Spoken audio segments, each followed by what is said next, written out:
ॐ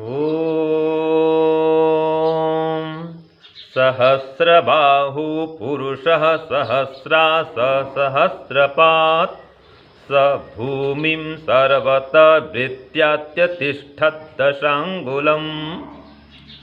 इस मंत्र में ईश्वर के विराट स्वरूप का वर्णन है। और ऐसा ही एक मंत्र और भी है, वो आता है पुरुष सूक्त में। ये जो मंत्र है ये अथर्ववेद का है। 19, 6 और 1 ये मंत्र है अथर्ववेद में। और वो जो मंत्र है यजुर्वेद के 31वें अध्याय में आता है, वही पहला मंत्र है। उसमें क्या कहा? ओम सहस्रशीर्षा पुरुषः सहस्राक्षः सहस्रपात् स भूमिं सर्वतः स्पृत्वात्यतिष्ठद्दशांगुलम्। तो दोनों मंत्र मिलते जुलते हैं, अधिक अंतर नहीं है। तो इस मंत्र में भी और पहले के मंत्र में भी, अर्थात इन दोनों मंत्रों में ईश्वर के विराट स्वरूप का वर्णन है। तो कैसा ईश्वर है? तो जो सहस्त्रबाहु वाला मंत्र कहा, सहस्त्रबाहु पुरुषः सहस्रास सहस्रपात्, कि वो परमपिता परमात्मा कैसा है जिसके अंदर असंख्य भुजा हैं और असंख्य उसके अंदर पैर भी हैं। तो उस परमात्मा का स्वरूप ये है कि जैसे हम लोग हैं, मनुष्य लोग, हम सबकी भुजाएं हैं, ऐसे हमारे दृष्टि में तो कितने कितने अरबों खरबों जीव जंतु हैं, मनुष्य भी हैं, पशु पक्षी भी हैं। तो इन सब के हाथ भी हैं, पैर भी हैं, पंख भी हैं। तो ये सभी जीव जिसके अंदर रहते हैं वो कितना विराट परमात्मा है। और हम सबके असंख्य नेत्र भी हैं, सभी जीवात्माओं के सबके नेत्र हैं। तो हम सबके असंख्य नेत्र भी उसी परमात्मा के अंदर है।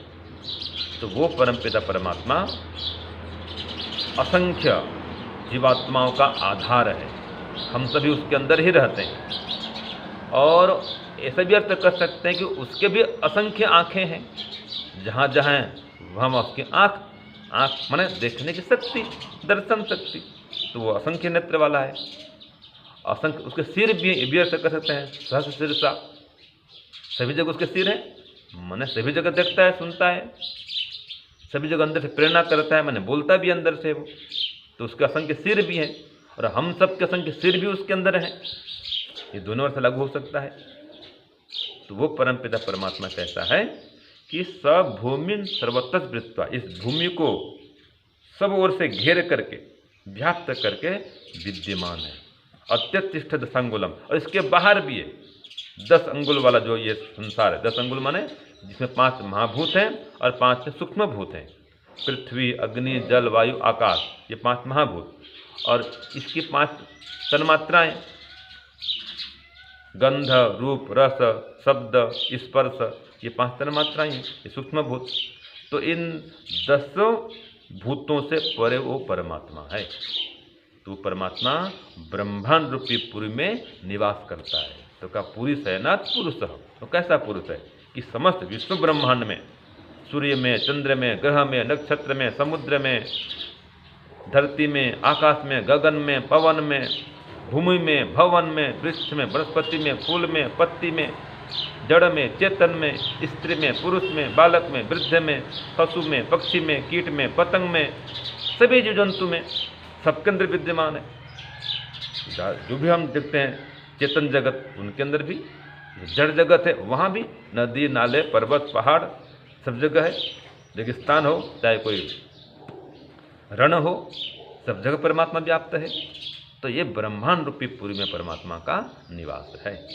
ये परमात्मा का विराट स्वरूप है कि संसार के कण कण में वो रम रहा है, निवास कर रहा है, सबको देखता है। इसका निर्माता भी है ब्रह्मांड का, और इस ब्रह्मांड के बाहर भी है। इस प्रकार का आता है वर्णन कि सारा ब्रह्मांड जो है परमात्मा के मात्र एक पाद में है।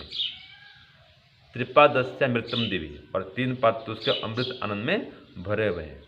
पादोस्य विश्वाभूतानि, ये सारे भूत, 5 महाभूत, सारा ब्रह्मांड पादोस्य, उसके एक पाद में ही है, एक अंश में है। बाकी 3 पाद तो उसका अमृत आनंद में भरा हुआ है। तो ऐसा विराट परमात्मा है कि जिसको हम कभी भी आँख से देख नहीं सकते, उसका थाह नहीं पा सकते हैं, उसका पार नहीं पा सकते हैं। उसकी महिमा अपरंपार है।